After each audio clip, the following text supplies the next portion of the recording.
Rent Guidelines Board voting to change its proposed rent hikes for people living in the nearly 1 million rent-stabilized apartments in the city. But as Fox 8's Meredith Gorman shows us, the results of the revote didn't seem to do enough to make both landlords and the tenants happy. Tenants and landlords of rent-stabilized apartments in New York City will soon know how much rent will go up for leases in these units starting October 1st and after. New York City's Rent Guidelines Board met Tuesday morning for a rare revote and decided that they will vote next month on a range of rent increases of 1.75 to 4.75% for one-year leases, and then decided on a lowered rent increase for two-year leases ranging between 3.75 and 7.75% for those living in the nearly 1 million rent-stabilized units in the city. But these increases have both sides demanding further action. It needs to stop pitting tenants against landlords. We're not each other's enemies. We're our friends. We're each other's friends and neighbors.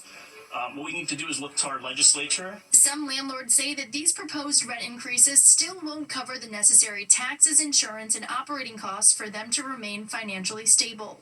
The Small Property Owners of New York released a statement after this morning's revote saying, quote, RGB's own data points to a minimum 6.3% rent increase. This second preliminary vote of even lower adjustments would further cap rent increases. And therefore, we are calling on the city to freeze property taxes, water and sewer rates, and other government-driven costal.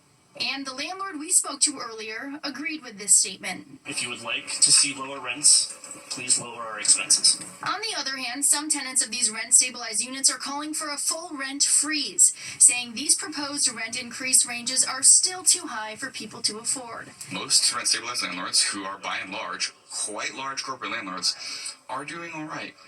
For the landlords who aren't, small landlords who are struggling, there are a number of city programs available. The board will vote on June 27th. Reporting from the West Village, I'm Meredith Gorman, Fox 5 News. Police are still... For adults with special needs are able to live their own independent lives thanks to a new high-tech smart home on Long Island. Fox 8's Jody Goldberg takes us on a tour of the property and shows us how it's changing the lives of the people who live there.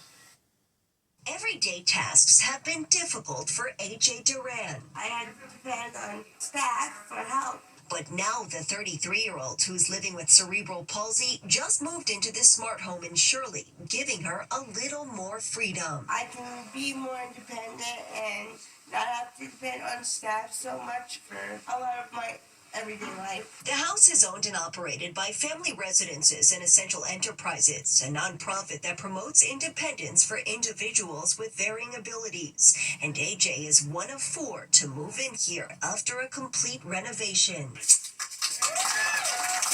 We needed all new electric. We needed outside siding. Outside, there's a ramp for AJ's wheelchair. And inside, Alexa, close left room blind. the blinds are Bluetooth controlled.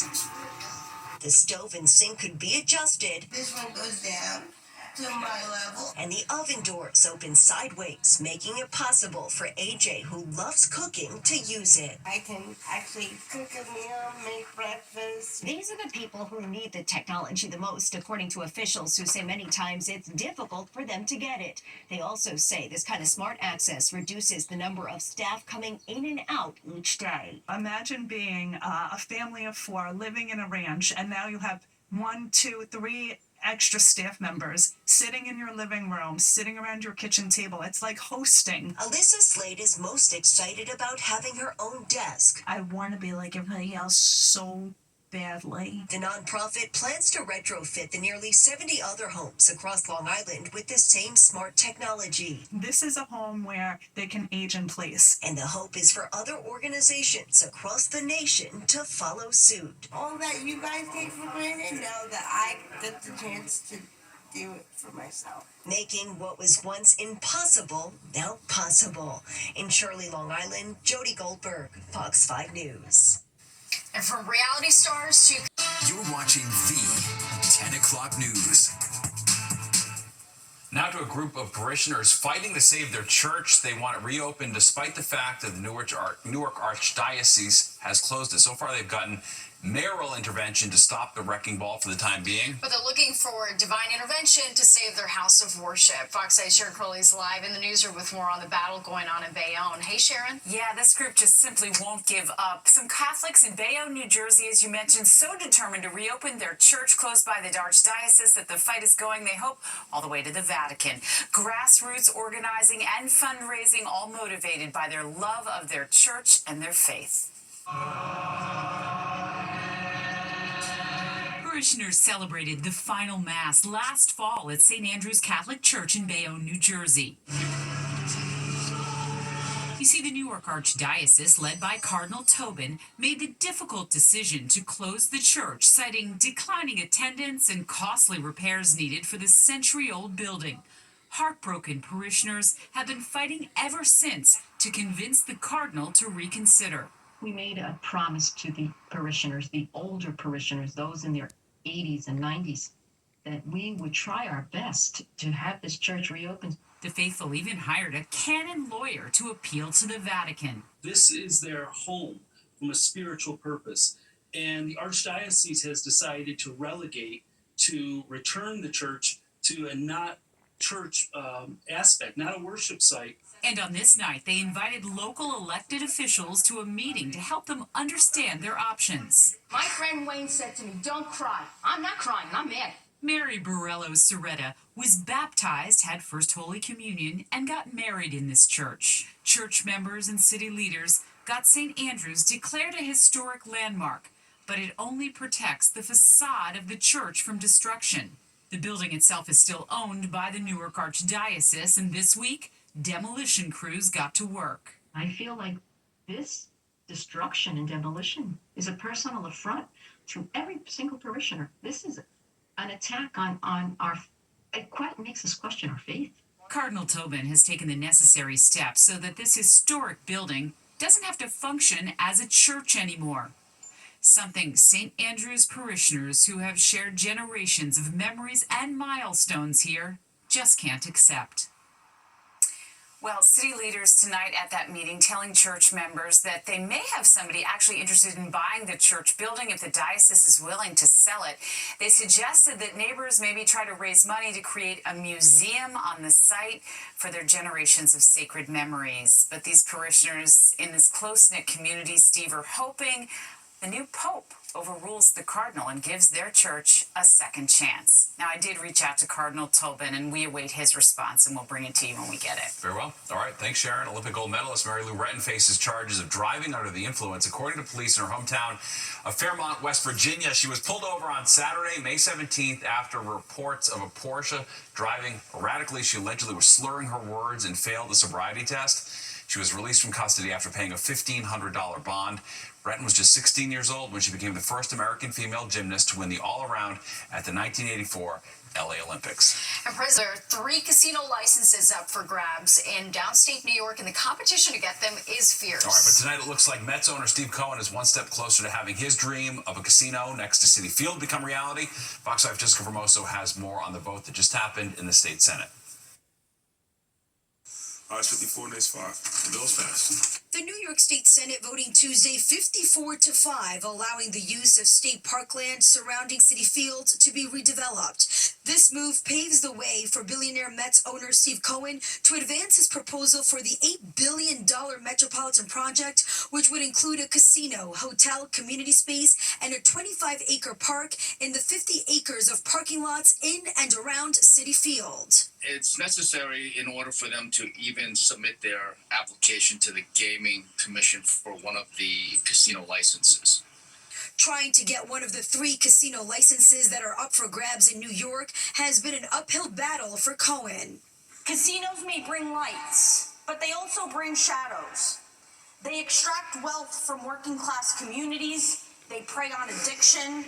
Senator Jessica Ramos, whose district includes much of the area surrounding Citi Field, is against a casino being built in her district.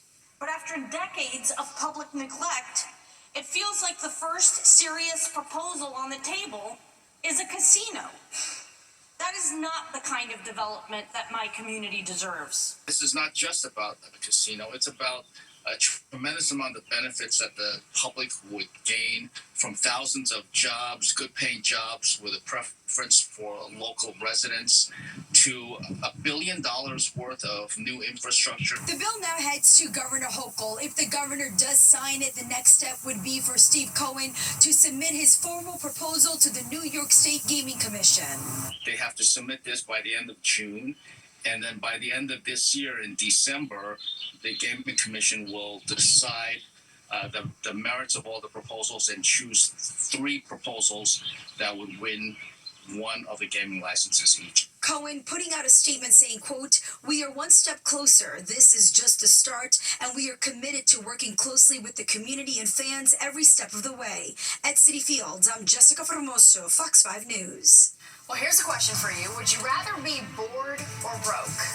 A new study revealing whether Gen Z wants to take that first job in pricey New York and be broke, or go elsewhere and be bored but have a little bit of money. And the Comeback Kids.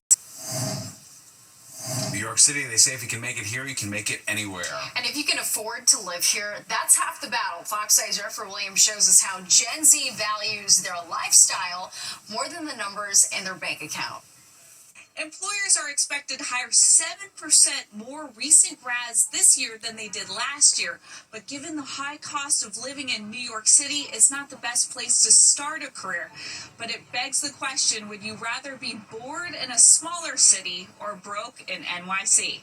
Definitely broke. Broke. Yeah, 100%. I'd rather be broke in NYC than anywhere else. I can at least walk somewhere as opposed to having to wait on my friend and then having to pay them for gas to drive me around. I'm Indiana, and it's boring there, but it's not more enjoyable. You're just you have more money but nowhere to spend it. Wallet Hub compared more than 180 cities across professional opportunities and quality of life. And we took those dimensions and we applied 25 relevant metrics related to job market strength. And those range from availability of entry-level jobs, average monthly starting salary, and housing affordability. And what we found, out of 102 cities, New York City ranked 179. These metrics were scored on a 100-point scale that was eventually used to determine a city's weighted average.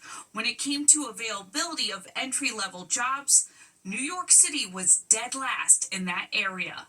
New York was also dead last in average commute time and, surprise, housing affordability. I've lived in New York City my whole life, so I know the New York City vibe and how you can just do whatever, whenever you want to do it. And it's a tough thing to find somewhere else, and it's hard to change from that culture to a different one. And at least that's the struggle that I find. So I think I'd rather be broke than bored. NYC is totally worth it. Yes. In the East Village, Jennifer Williams, Fox 5 News. Yeah, it's an interesting question. I mean, of course, just because you start broke doesn't mean that's how you have to end. So I think that's why you have to be in New York City. You get the most opportunity here. Saving money was not part of anyone's equation. It's no one I mentioned got all this that money once. in the burbs. I don't know where to spend it. Nowhere to spend it. Indeed. Good point, Natasha. All right, well, back to the big sport. All right, this 55-year-old man has become the first person to swim around the entire island of Martha's Vineyard. Lewis Pugh began swimming in the 47-degree water May 15th, completing his journey yesterday. In total, he swam for about 24 hours and 60 miles over 12 days. It has certainly been one of the toughest swims of my life. It's been the cold, the winds, the waves, the distance. And then if that wasn't enough, it's constantly looking down in the water and thinking to yourself, okay, what is beneath me? I was just looking him up and down for bite marks. Right. Looks like he didn't made say it anything unscathed. about the sharks. No, that's right. He set off on his journey, which he called his shark swim, in an effort to raise awareness about the perilous plight of sharks. As the film Jaws nears its 50th birthday this summer, he says the film shaped our perception of sharks as vindictive killers, and it's time to change the narrative. He says we shouldn't be afraid of sharks, but should protect them as they help keep the entire ocean in balance. Can't argue with that. Nope, for sure. I like it. Let's get a check at the